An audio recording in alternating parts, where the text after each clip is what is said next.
Hello friends, good morning. स्वागत है आप सबका हमारे यूट्यूब चैनल लर्नर्स क्लासेस में। हम एनालिसिस कर रहे थे घटना चक्र पूर्वावलोकन पॉलिटी 2023 एडिशन को। तो चलिए शुरू करते हैं। इससे पहले फ्रेंड्स आपसे रिक्वेस्ट है, यदि आप चैनल पर पहली बार है तो प्लीज़ चैनल को सब्सक्राइब कर लीजिएगा, वीडियो को लाइक कर दीजिएगा एंड शेयर करिए, और जो भी आपके सजेशन है उसे कमेंट बॉक्स में जरूर बताइएगा। आज का हमारा टॉपिक जो है वो रहेगा सर्वोच्च न्यायालय। चलिए देखते हैं सर्वोच्च न्यायालय टॉपिक को। भारतीय संविधान के तहत एकीकृत न्याय व्यवस्था की स्थापना की गई है।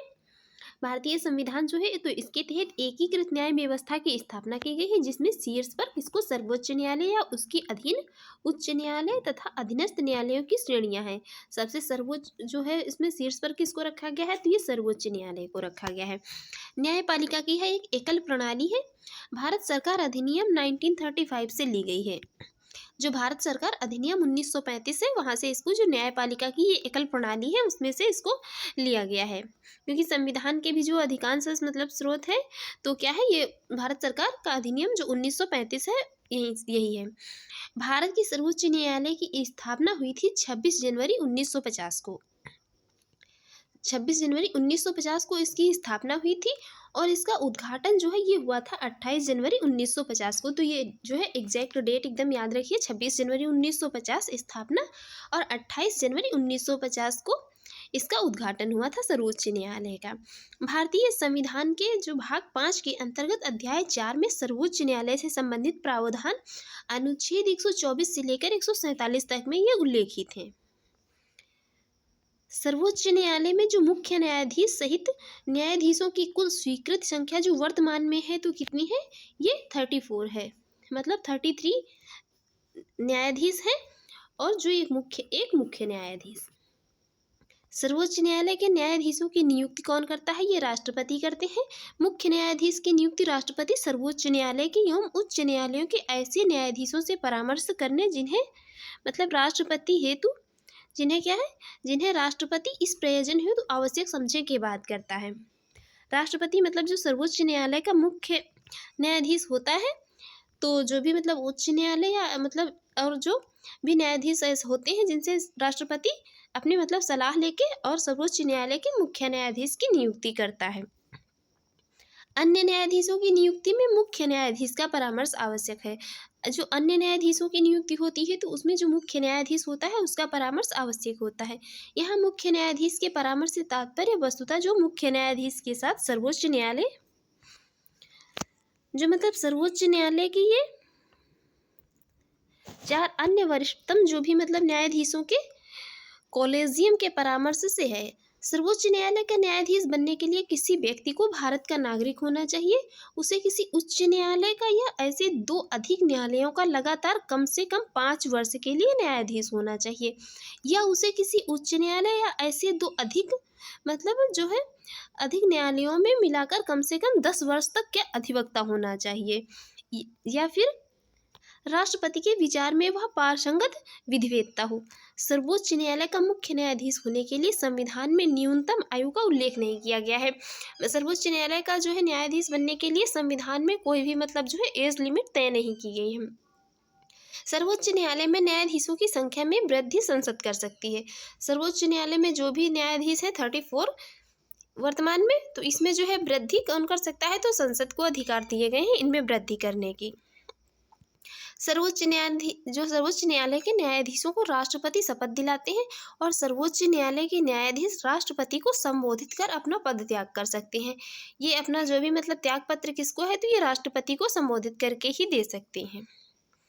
अनुच्छेद 124 के खंड 4 के अनुसार सर्वोच्च न्यायालय के किसी न्यायाधीश को उसके पद से तब तक नहीं हटाया जाएगा जब तक कि वो सिद्ध कदाचार जो भी मतलब हो या असमर्थता के आधार पर ऐसे हटाए जाने के लिए संसद के प्रत्येक सदन द्वारा अपनी जो कुल सदस्य संख्या के बहुमत तथा उपस्थित और मत देने वाले सदस्यों के कम से कम 2/3 बहुमत द्वारा समर्थित जो भी समावेदन राष्ट्रपति के समक्ष उसी सत्र में रखे जाने पर राष्ट्रपति ने जो है आदेश नहीं दिया है।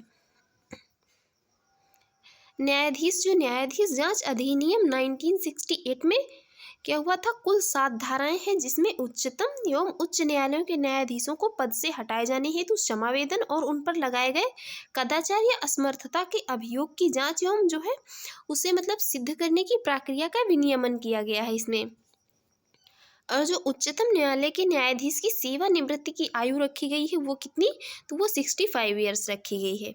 सर्वोच्च न्यायालय के न्यायाधीश का वेतन संसद द्वारा निर्धारित होता है और सर्वोच्च न्यायालय के न्यायाधीश जो सेवानिवृत्ति के बाद भारत के किसी भी न्यायालय में है वो वकालत नहीं कर सकते हैं।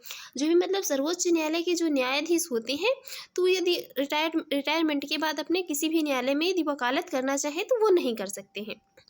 अनुच्छेद 127 के तहत सर्वोच्च न्यायालय के किसी सत्र के लिए न्यायाधीशों का कोरम पूर्ण करने हेतु क्या है, तदर्थ न्यायाधीशों की जो भी मतलब नियुक्ति की जाती है। जब यदि मतलब न्यायाधीश का जो कोरम होता है उसे पूरा करने के लिए तदर्थ न्यायाधीशों की नियुक्ति की जाती है। अनुच्छेद 145 के खंड 3 के तहत सर्वोच्च न्यायालय में संविधान के निर्वचन से संबंधित मामले या मतलब जो भी राष्ट्रपति द्वारा अनुच्छेद 143 के तहत सर्वोच्च न्यायालय से मांगे गए परामर्श की सुनवाई के लिए न्यायाधीशों की संख्या कम से कम 5 होनी चाहिए और इसे संविधान पीठ के रूप में अभिहित जो है किया जाता है। इसे संविधान की जो पीठ के रूप में अभिहित किया जाता है। संविधान के अनुच्छेद 129 के अनुसार उच्चतम न्यायालय अभिलेख न्यायालय है। उच्चतम न्यायालय जो है वो अभिलेख न्यायालय है तथा उससे अपने अवमान के लिए दंड देने की शक्ति है। अभिलेख न्यायालय का अर्थ है कि इसके सभी निर्णयों का साक्ष्यात्मक मूल्य होता है।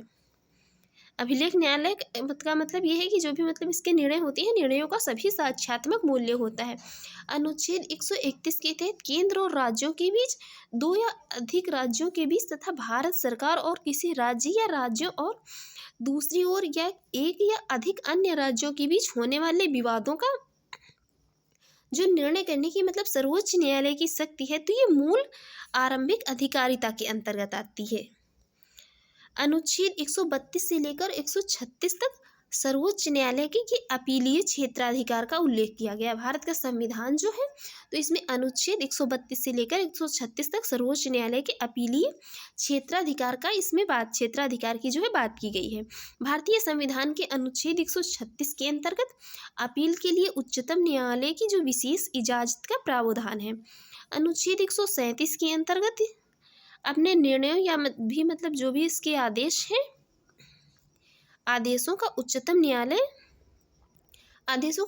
न्यायालय द्वारा ये पुनर्विलोकन या मतलब रिव्यू किया जा सकता है।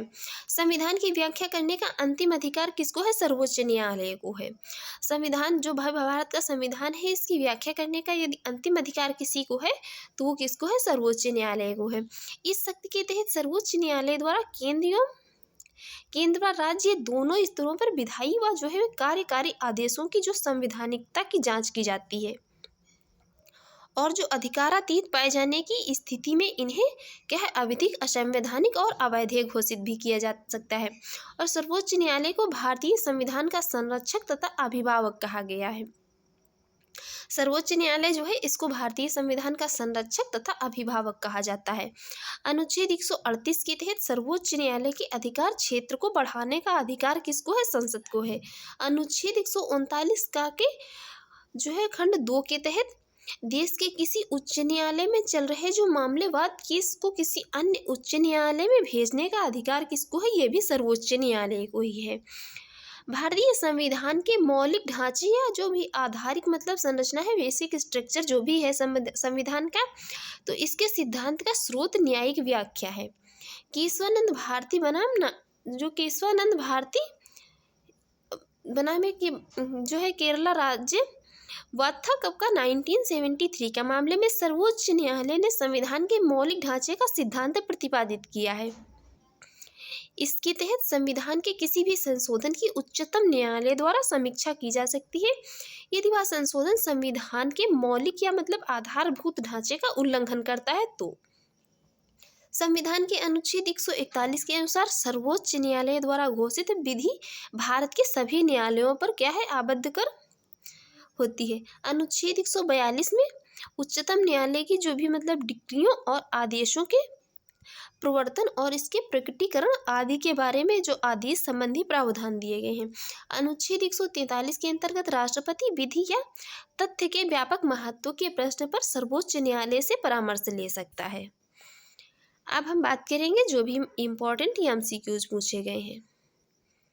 देखते हैं पहला क्वेश्चन। पहला क्वेश्चन है, भारत में उच्चतम न्यायालय का उद्घाटन किस तिथि में हुआ? बात उद्घाटन की हो रही तो ये हुआ 28 जनवरी 1950 को।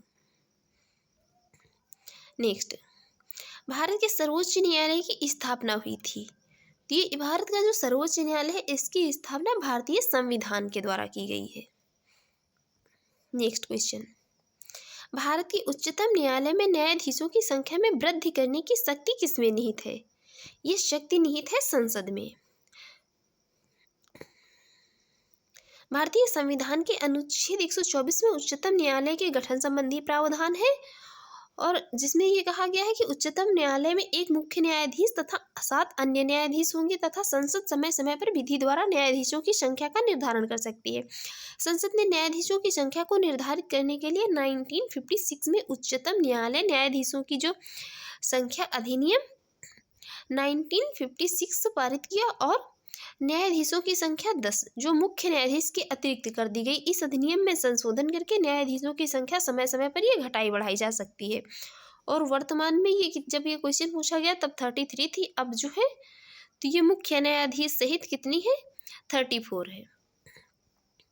नेक्स्ट क्वेश्चन, भारत के सर्वोच्च न्यायालय में न्यायाधीशों की वर्तमान संख्या वर्तमान स्वीकृत संख्या है तो ये कितनी है? वर्तमान में अब कितनी है? ये 34 है। एक मुख्य न्यायाधीश और 33 जो है अन्य न्यायाधीश। देखते हैं नेक्स्ट, सर्वोच्च न्यायालय में एक मुख्य न्यायाधीश के अतिरिक्त कितने न्यायाधीश होते हैं? ये वर्तमान में कितने होते हैं? 33 होते हैं। नेक्स्ट है, मंत्रिमंडल के फरवरी 2008 में लिए गए एक निर्णय के अनुसार सरकार उच्चतम न्यायालय में जजों की संख्या में वृद्धि करेगी। इस निर्णय के अंतर्गत भारत में मुख्य न्यायाधीश को छोड़कर उच्चतम न्यायालय में जजों की संख्या तब होगी। ये जब क्वेश्चन पूछा गया था तब का तो पता नहीं, बट अब जो है कितनी है? अब ये 33 है प्लस एक मुख्य न्यायाधीश, तो कुल मिलाकर कितनी हो जाएगी? 34 हो जाएगी। नेक्स्ट है, सर्वोच्च न्यायालय में न्यायाधीश नियुक्त होने के लिए व्यक्ति को कम से कम कितने वर्ष तक उच्चतम न्यायालय का एडवोकेट होना चाहिए? ये होना चाहिए कितने वर्ष का? 10 वर्ष तक उसे उच्चतम न्यायालय का एडवोकेट होना चाहिए। और इसके लिए अन्य जो भी योग्यताएं हैं उनके देख लेते हैं। उसे भारत का नागरिक होना चाहिए, एक या अधिक उच्चतम न्यायालय का कम से कम 5 वर्ष तक न्यायाधीश रहा हो या एक या अधिक उच्चतम न्यायालय में कम से कम 10 वर्ष तक अधिवक्ता का कार्य किया हो, वह राष्ट्रपति की राय में पारंगत विधिवेत्ता हो। विधिवेत्ता देखते हैं नेक्स्ट है, भारतीय सर्वोच्च न्यायालय में न्यायाधीशों की नियुक्ति कौन करता है? तो ये करते हैं कौन? भारत के राष्ट्रपति। देखते हैं नेक्स्ट है, सर्वोच्च न्यायालय का न्यायाधीश अपना पद त्याग सकता है पत्र लिखकर। किसको? तो ये राष्ट्रपति को पत्र लिखकर अपना पद त्याग सकता है। देखते हैं नेक्स्ट, सर्वोच्च न्यायालय का न्यायाधीश अपने पद से त्याग पत्र जो है किसको लिखकर दे सकता है? ये दे सकेगा किसको? राष्ट्रपति को। नेक्स्ट, उच्चतम न्यायालय के न्यायाधीश किस प्रकार हटाए जा सकते हैं? ये राष्ट्रपति के द्वारा संसद की सिफारिश पर हटाए जा सकते हैं। उच्चतम न्यायालय के किसी न्यायाधीश को राष्ट्रपति द्वारा साबित की कदाचार या असमर्थता के आधार पर संसद की सिफारिश पर हटाया जा सकता है। उच्चतम न्यायालय के किसी न्यायाधीश को साबित कदाचार या असमर्थता के आधार पर हटाए जाने के लिए संसद के प्रत्येक सदन द्वारा अपनी कुल सदस्य संख्या के बहुमत द्वारा तथा उपस्थित और मत देने वाले सदस्यों के कम से कम कितने? ये 2/3 बहुमत द्वारा समर्थित समावेदन को राष्ट्रपति के समक्ष भेजना होता है और ऐसे समावेदन के राष्ट्रपति के समक्ष उसी सत्र में रखे जाने पर राष्ट्रपति के आदेश से उस न्यायाधीश को पद से हटाया जा सकता है। यहाँ पर जो महाभियोग शब्द का प्रयोग संविधान में केवल राष्ट्रपति को हटाने के लिए किया गया है। उच्चतम न्यायालय या उच्चतम न्यायालय के न्यायाधीश को हटाने के लिए महाभियोग शब्द का प्रयोग नहीं किया गया। इनके लिए संविधान के अनुसार जो हटाना रिमूव शब्द है। देखते हैं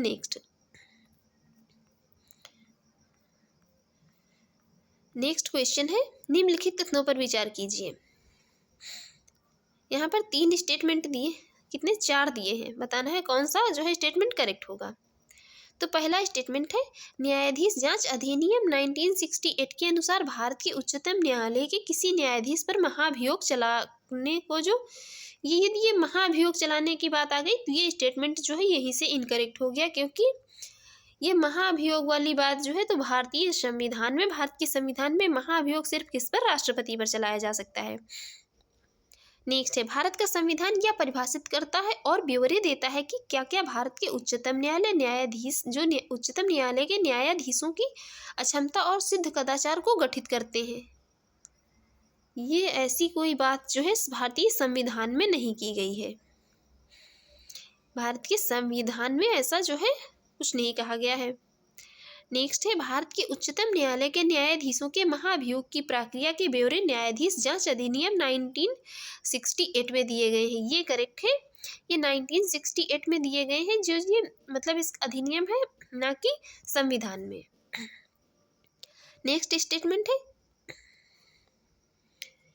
यदि किसी न्यायाधीश के महाभियोग के प्रस्तावों को मतदान हेतु लिया जाता है तो विधि द्वारा अपेक्षित है कि यह प्रस्ताव संसद के प्रत्येक सदन द्वारा समर्थित हो और उस सदन की कुल सदस्य संख्या के बहुमत द्वारा तथा संसद के उस सदन के कुल उपस्थित और मत देने वाले सदस्यों के कम से कम कितने 2/3 द्वारा समर्थित होना चाहिए। ये स्टेटमेंट भी यहाँ पर करेक्ट है।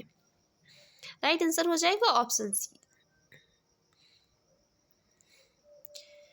देखते हैं नेक्स्ट, इसमें जो मतलब वही एक्सप्लेन में भी लिख रहा है जो स्टेटमेंट में लिखा हुआ है, इसलिए इसको देखते हैं नेक्स्ट। नेक्स्ट है, सर्वोच्च न्यायालय के न्यायाधीश के बाद भारत के राष्ट्रपति द्वारा हटाए जा सकते हैं। सर्वोच्च न्यायालय के न्यायाधीश डैश के बाद भारत के राष्ट्रपति द्वारा हटाए जा सकते हैं। तो ये हटाए जा सकते हैं कैसे, संसद में महाभियोग प्रस्ताव पारित करके। नेक्स्ट है, सर्वोच्च न्यायालय में सेवानिवृत्ति की आयु है, तो ये 65 ईयर्स जो है निर्धारित की गई है, और जबकि जो उच्च न्यायालय के जो न्यायाधीश होते हैं उनके लिए 62 ईयर्स। नेक्स्ट, सर्वोच्च न्यायालय के न्यायाधीशों की सेवानिवृत्ति की आयु है 65 ईयर्स। नेक्स्ट, उच्चतम न्यायालय के न्यायाधीशों का वेतन निर्धारण किया जाता है। ये कौन करती है, संसद करती है, संसद के द्वारा किया जाता है। अनुच्छेद 125 के खंड 1 के तहत उच्चतम न्यायालय के न्यायाधीशों के जो वेतन का निर्धारण है ये संसद द्वारा किया जाता है। देखते हैं नेक्स्ट, यहाँ पर चार जो है देखते हैं, इधर भी तो स्टेटमेंट नहीं दिया है। यहाँ पर 4 स्टेटमेंट दिए हैं, बताना है कौन सा स्टेटमेंट जो है यहाँ पर करेक्ट होगा। 4 स्टेटमेंट दिए हैं। भारत के उच्चतम न्यायालय की स्वायत्तता की रक्षा हेतु क्या प्रावधान है, इसके विषय में यहाँ पर 4 स्टेटमेंट दिए हैं। पहला स्टेटमेंट है, उच्चतम न्यायालय के न्यायाधीशों की नियुक्ति करते समय भारत के राष्ट्रपति को भारत के मुख्य न्यायाधीश से विचार विमर्श करना पड़ता है। पहला स्टेटमेंट करेक्ट हो जाएगा। दूसरा स्टेटमेंट है, उच्चतम न्यायालय के न्यायाधीशों को केवल भारत के मुख्य न्यायाधीश द्वारा हटाया जा सकता है। भारत का मुख्य न्यायाधीश क्यों हटाएगा। थर्ड स्टेटमेंट है, न्यायाधीशों का वेतन भारत की संचित निधि पर आरोपित होता है जिस पर विधानमंडल को अपना मत नहीं देना होता है। करेक्ट है। फोर्थ स्टेटमेंट है, भारत के उच्चतम न्यायालय के अफसरों और कर्मचारियों की सभी नियुक्तियां सरकार द्वारा भारत के मुख्य न्यायाधीश के विचार विमर्श के पश्चात की जाती हैं।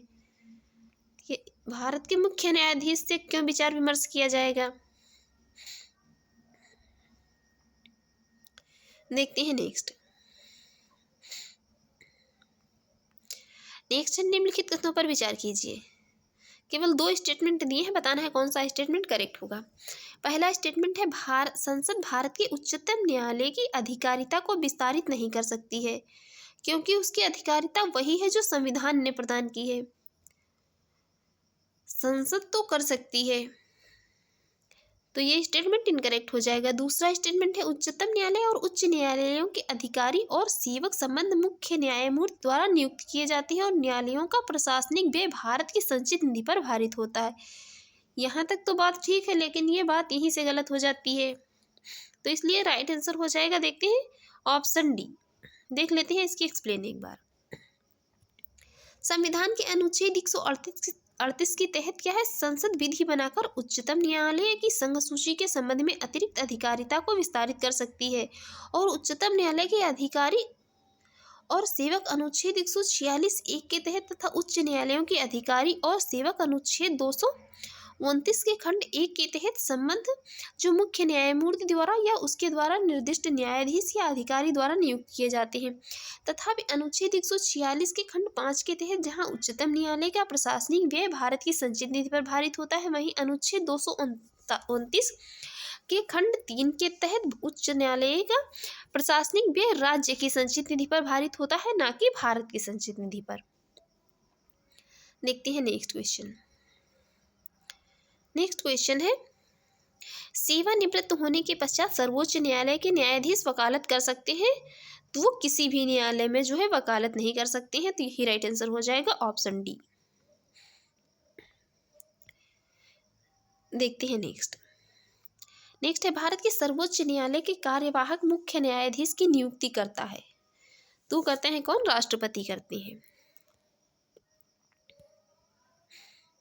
नेक्स्ट, भारत के कार्यवाहक मुख्य न्यायाधीश की नियुक्ति कौन करता है, तो वो राष्ट्रपति करेंगे। नेक्स्ट है, सर्वोच्च न्यायालय के न्यायाधीशों की नियुक्ति की जाती है राष्ट्रपति के द्वारा।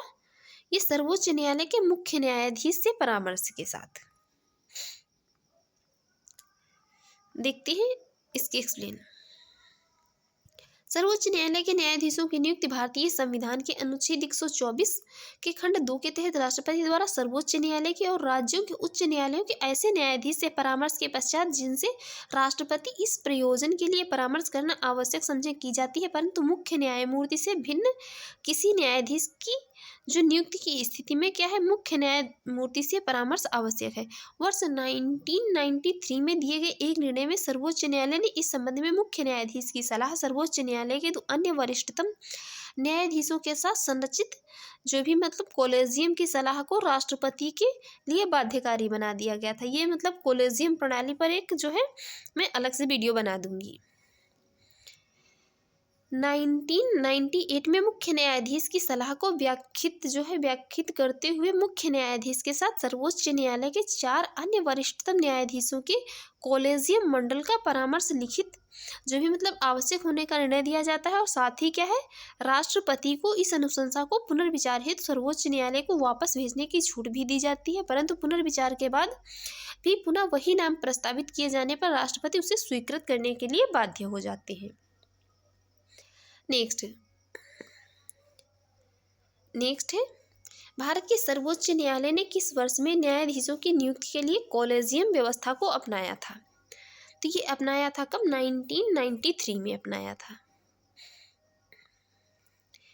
ये 1993 में supreme court advocates on record association बनाम यूनियन ऑफ इंडिया मामले में सर्वप्रथम उच्चतम न्यायालयों द्वारा न्यायाधीशों की नियुक्ति के लिए कोलेजियम की स्थापना का निर्णय दिया गया था। इस निर्णय के तहत मुख्य न्यायाधीश के साथ सर्वोच्च न्यायालय के 2 अन्य वरिष्ठतम न्यायाधीशों का कोलेजियम मंडल निर्धारित किया गया था, जिसे 1998 में विस्तारित कर मुख्य न्यायाधीश के साथ सर्वोच्च न्यायालय के 4 मतलब अन्य वरिष्ठतम न्यायाधीशों से संरचित इसको कर दिया गया था। नेक्स्ट, सर्वोच्च न्यायालय के उस मंडल में जो सर्वोच्च न्यायालय में जजों की नियुक्ति की अनुशंसा से संबंधित है, में सर्वोच्च न्यायालय के मुख्य न्यायाधीश के अतिरिक्त कुछ अन्य वरिष्ठ न्यायाधीश होते हैं। ऐसे अन्य न्यायाधीश जो इस मंडल के सदस्य होते हैं की संख्या बताइए, तो ये कितनी, 4। देखते हैं नेक्स्ट क्वेश्चन है, निम्नलिखित में से किसमें उच्चतर न्यायालयों के न्यायाधीशों की नियुक्ति में कार्यपालिका, विधायिका एवं मुख्य न्यायाधीश की भागीदारी की अनुशंसा की गई है। किसकी जो है नियुक्ति में कार्यपालिका, विधायिका एवं मुख्य न्यायाधीशों की भागीदारी की अनुशंसा की गई है, तो ये किसके द्वारा, ये द्वितीय प्रशासनिक सुधार आयोग के द्वारा। ये द्वितीय प्रशासनिक सुधार आयोग के द्वारा उच्चतम न्यायालय या उच्च न्यायालयों के न्यायाधीशों की नियुक्ति में कार्यपालिका, विधायिका, मुख्य न्यायाधीश की भागीदारी की अनुशंसा की गई। इस आयोग का गठन कब हुआ था, 31 अगस्त 2005 को वीरप्पा मोइली की अध्यक्षता में। अध्यक्ष कौन थे, वीरप्पा मोइली, नाम याद रखिए। नेक्स्ट, भारत के सर्वोच्च न्यायालय में निम्नलिखित में से किस प्रकार के न्यायाधीशों या न्यायाधीशों की जो है मतलब न्यायाधीश या न्यायाधीशों की नियुक्ति की जा सकती है? तो ये की जा सकती है किसकी? तटस्थ न्यायाधीशों की भी और अतिरिक्त न्यायाधीशों की भी। मतलब ये अतिरिक्त की नहीं की जा सकती है, तटस्थ न्यायाधीशों की नियुक्ति की जा सकती है, ये अतिरिक्त न्यायाधीश नहीं नियुक्त किए जाते हैं।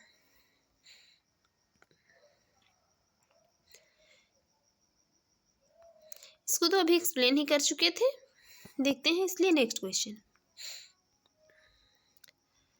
नेक्स्ट क्वेश्चन है, इसको देख ही चुके थे कुछ, हाँ चला गया। नेक्स्ट क्वेश्चन है, सर्वोच्च न्यायालय में तटस्थ न्यायाधीशों की नियुक्ति होती है जब क्या होता है? मतलब जब इनका क्या है, ये न्यायालय के किसी सत्र के लिए न्यायाधीशों का कोरम ने पूरा नहीं होता है, तब ये इनके तटस्थ न्यायाधीशों की नियुक्ति की जाती है। नेक्स्ट है, भारतीय संविधान में तटस्थ न्यायाधीशों की नियुक्ति का प्रावधान है, तो ये सर्वोच्च न्यायालय में है। कहाँ पर? सर्वोच्च न्यायालय में। नेक्स्ट, भारतीय न्यायपालिका के संदर्भ में निम्नलिखित कथनों पर विचार कीजिए। पहला स्टेटमेंट है, भारत के राष्ट्रपति की पूर्वानुमति से भारत के मुख्य न्यायमूर्ति द्वारा उच्चतम न्यायालय से सेवानिवृत्त किसी न्यायाधीश को उच्चतम न्यायालय के न्यायाधीश के पद पर बैठने और कार्य करने हेतु बुलाया जा सकता है। स्टेटमेंट करेक्ट है, बुलाया जा सकता है। दूसरा स्टेटमेंट है, भारत में किसी भी उच्च न्यायालय को अपने निर्णय के पुनर्विलोकन की शक्ति प्राप्त है, जैसा कि उच्चतम न्यायालय के पास है। उच्च न्यायालय जो है क्या भारत में मतलब किसी भी उच्च न्यायालय को जो भी अपने निर्णय के पुनर्विलोकन या मतलब जो भी अपने निर्णय उसने किया है उसके रिव्यू की शक्ति प्राप्त है, जैसा कि मतलब उच्चतम न्यायालय को है, बिल्कुल है। दोनों ऑप्शन यहाँ पर करेक्ट हो जाएंगे। राइट आंसर हो जाएगा ऑप्शन सी। ये जो है अभी IAS प्री का जो 2021 में एग्जाम हुआ है उसमें पूछा भी गया है। देख लेते हैं, इसके एक्सप्लेन जो है इम्पोर्टेंट है। संविधान के अनुच्छेद 128 के अनुसार भारत का मुख्य न्यायमूर्ति किसी भी समय राष्ट्रपति की पूर्व सहमति से उच्चतम न्यायालय का न्यायाधीश रहे किसी व्यक्ति से क्या है उच्चतम न्यायालय के न्यायाधीश के रूप में बैठने और कार्य करने के लिए अनुरोध जो है कर सकेगा। और संविधान के अनुच्छेद 215 के तहत प्रत्येक उच्च न्यायालय अभिलेख न्यायालय होता है तथा उसको अपने अवमान के लिए दंड देने की शक्ति के साथ साथ क्या हो ऐसे न्यायालय की सभी शक्तियां प्राप्त होती हैं, जो कि पोट्टा कालाथिल, ये है एक बात था, पोट्टा कालाथिल रामाकृष्णन बनाम तहसीलदार तिरूर एवं अन्य बाद में यह निर्णय दिया गया कि अभिलेख न्यायालय होने के कारण उच्च न्यायालय संविधान के अनुच्छेद 226 के तहत अपने निर्णयों का पुनर्विलोकन कर सकता है। और यहाँ पर जो उच्चतम न्यायालय की बात है, तो उच्चतम न्यायालय को संविधान के अनुच्छेद 137 के तहत अपने जो है मतलब उसके जो खुद के दिए गए आदेश होते हैं उसमें दिए गए आदेश निर्णय का पुनर्विलोकन करने या मतलब जो भी उसकी रिव्यू है उसको करने की शक्ति है। यदि उसने कोई जो भी मतलब अपना उच्चतम न्यायालय ने कोई भी अपना निर्णय दिया है और उसको बाद में वो उसका पुनर्विलोकन करता है और उसको लगता है कि मतलब ये निर्णय जो भी है मतलब कुछ भी इसमें सुधार किया जा सकता है, तो वो उसका क्या है पुनर्विलोकन कर सकता है, उसके पुनर्विलोकन की शक्ति है उसके पास। देखते हैं नेक्स्ट है, उच्चतम न्यायालय में संविधान के निर्वचन से संबंधित मामले की सुनवाई करने के लिए न्यायाधीशों की संख्या कम से कम कितनी होनी चाहिए? तो ये कम से कम कितनी? 5 होनी चाहिए, 5 से कम नहीं होनी चाहिए। यहाँ पर इसमें कुछ इंपॉर्टेंट नहीं है, देखते हैं नेक्स्ट है, संविधान के निर्वचन के बारे में विधि के सारवान प्रश्न से संबंधित वाद पर विचार करने के लिए उच्चतम न्यायालय के न्यायाधीशों की संख्या कम से कम कितनी होनी चाहिए? तो ये 5 होनी चाहिए। नेक्स्ट, केंद्र और राज्यों के बीच होने वाले विवादों का निर्णय करने की भारतीय उच्चतम न्यायालय की शक्ति किसके अंतर्गत आती है? तो ये मूल अधिकारिता के अंतर्गत आएगी। किसके अंतर्गत? मूल अधिकारिता के अंतर्गत। देखते हैं इसके एक्सप्लेन। ये भारतीय संविधान के अनुच्छेद 131 के अंतर्गत जो है तो इसमें भारत सरकार और एक या अधिक राज्यों के बीच, या एक और भारत सरकार और किसी राज्य या राज्यों और दूसरी ओर या अधिक अन्य राज्यों के बीच, या दो या दो से अधिक राज्यों के बीच किसी विवाद में, यदि उस विवाद में विधि या तथ्य का कोई ऐसा प्रश्न अंतर्निहित है जिस पर किसी विधिक अधिकार का अस्तित्व या विस्तार निर्भर है, तो वहां तक अन्य न्यायालयों का अपवर्जन करके उच्चतम न्यायालय को मूल अधिकारिता प्राप्त होगी। उच्चतम न्यायालय जो हो गया तो उसको मूल अधिकारिता प्राप्त होगी। देखते हैं नेक्स्ट है केंद्र और राज्यों के बीच विवादों को तय करने के लिए भारत के सर्वोच्च न्यायालय की शक्ति किस अधिकार क्षेत्र के अंतर्गत आती है? तो ये आती है मूल क्षेत्राधिकार के अंतर्गत आएगी। नेक्स्ट, निम्नलिखित में से कौन से उच्चतम न्यायालय की आरंभिक अधिकारिता में आते हैं?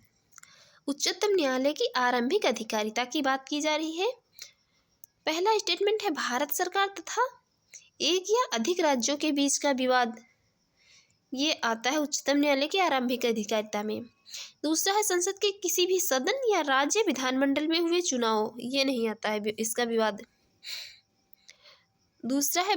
तीसरा है भारत सरकार तथा किसी संघ राज्य क्षेत्र के बीच का विवाद, ये भी नहीं आएगा। दो या दो से अधिक राज्यों के बीच का विवाद, ये आता है। तो 1 और 4th राइट आंसर हो जाएगा ऑप्शन सी। देखते हैं नेक्स्ट है भारत के सर्वोच्च न्यायालय की शक्तियों के विषय में निम्नलिखित में से कौन सा कथन सही नहीं है? बात सही नहीं की हो रही है। कौन सा स्टेटमेंट है जो यहाँ पर सही नहीं है? पहला स्टेटमेंट है, बात की जा रही है भारत सर्वोच्च न्यायालय की शक्तियों के विषय में कौन सा सही नहीं है? इसके पास जनता के मूल अधिकारों की रक्षा के लिए आदेश जारी करने की अनन्य शक्ति है। अनन्य शक्ति किसी के पास नहीं है। इसके पास भी जो है क्या, लिमिट में ही है शक्तियाँ। दूसरा स्टेटमेंट तो यही जो है, यही इनकरेक्ट पूछ रहा है, तो यही स्टेटमेंट इनकरेक्ट हो जाएगा। देखते हैं इसकी एक्सप्लेन। सर्वोच्च न्यायालय के जो मौलिक अधिकारों के हनन पर अनुच्छेद 32 के अधीन रिट जारी कर सकता है। हालांकि यह सर्वोच्च न्यायालय की अनन्य शक्ति नहीं है। उच्च न्यायालयों के भी अनुच्छेद 226 के तहत मूल अधिकारों की रक्षा के लिए आदेश जारी करने की शक्ति जो है प्राप्त की गई है। यह इसका जो है अनन्य शक्ति नहीं है। देखते हैं नेक्स्ट है निम्नलिखित में से कौन सा कथन जो है सही नहीं है? पूछ रहा है कौन सा कथन सही नहीं है। पहला स्टेटमेंट है सर्वोच्च न्यायालय का गठन 1950 में हुआ था। बिल्कुल 1950 में ही हुआ था। सर्वोच्च न्यायालय देश की उच्चतम अदालत है जिसमें अपील की जाती है। करेक्ट है। थर्ड है सर्वोच्च न्यायालय कोर्ट मार्शल को छोड़ अन्य किसी भी उच्च न्यायालय अदालतों की सुनवाई कर सकता है। ये स्टेटमेंट यहाँ पर इनकरेक्ट हो जाएगा। तो यही राइट आंसर हो जाएगा ऑप्शन सी। यही तो पूछ रहा है कौन सा सही नहीं है। देखते हैं इसकी एक्सप्लेन देख लेते हैं। सशस्त्र सेना न्यायाधिकरण अधिनियम 2007 के प्रावधान के अनुसार कोर्ट मार्शल की अपील सर्वोच्च न्यायालय में की जा सकती है। इसके पहले ये नहीं की जा सकती थी। तो ये क्वेश्चन देखते हैं। क्वेश्चन तो 2011 में पूछा गया है। नेक्स्ट है भारत का सर्वोच्च न्यायालय एक अभिलेख न्यायालय है। इसका आशय है कि इसे अपने सभी निर्णयों का अभिलेख रखना होता है। इसके सभी निर्णयों को साक्ष्यात्मक मूल्य होता है और इस पर किसी भी न्यायालय में प्रश्न चिन्ह नहीं लगाया जा सकता। ये बिल्कुल करेक्ट है। राइट आंसर हो जाएगा ऑप्शन बी।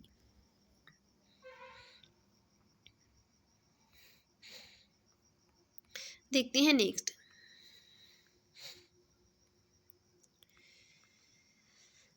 है निम्नलिखित कथनों पर विचार कीजिए। पहला स्टेटमेंट है एस.एन. सान्याल समिति की रिपोर्ट के अनुसरण में न्यायालय की अवमानना अधिनियम 1971 पारित किया गया। भारत का संविधान उच्चतम न्यायालय भारत का संविधान उच्चतम न्यायालय और उच्च न्यायालयों को अपनी अवमानना के लिए दंड देने हेतु शक्ति प्रदान करता है। बिल्कुल करता है। भारत का संविधान सिविल अवमानना और आपराधिक अवमानना को परिभाषित करता है। ये भारत का संविधान इसको नहीं परिभाषित करता है। भारत में न्यायालयों की अवमानना के विषय में कानून बनाने के लिए शक्ति किसमें? संसद में निहित है, बिल्कुल है। तो 1, 2 और 4th स्टेटमेंट हो जाएंगे करेक्ट। देख लेते हैं इसकी एक्सप्लेन। वर्ष 1961 में एच.एन. सान्याल की अध्यक्षता में एक समिति गठित की गई। इस समिति की रिपोर्ट के अनुसरण में न्यायालय की जो अवमानना अधिनियम था कौन? 1971 पारित किया गया था। और ये भारतीय संविधान के अनुच्छेद 129 के अनुसार उच्चतम न्यायालय को तथा अनुच्छेद 215 के तहत उच्च न्यायालय को अपनी अवमानना के लिए दंड देने की शक्ति प्राप्त है। संविधान में सिविल अवमानना तथा आपराधिक अवमानना को परिभाषित नहीं किया गया। संसद द्वारा ये पारित न्यायालयों की अवमानना अधिनियम 1971 में सिविल अवमानना और आपराधिक अवमानना दोनों को परिभाषित किया गया है, ना कि किसमें? जो बात की जा रही है भारतीय संविधान में, तो इसको संविधान में कहीं पर भी इसकी बात नहीं की गई है। देखते हैं नेक्स्ट है उच्चतम न्यायालय मामले की सुनवाई नई दिल्ली में करता है, परंतु किसी अन्य स्थान पर भी सुनवाई कर सकता है। तो ये राष्ट्रपति के अनुमोदन से।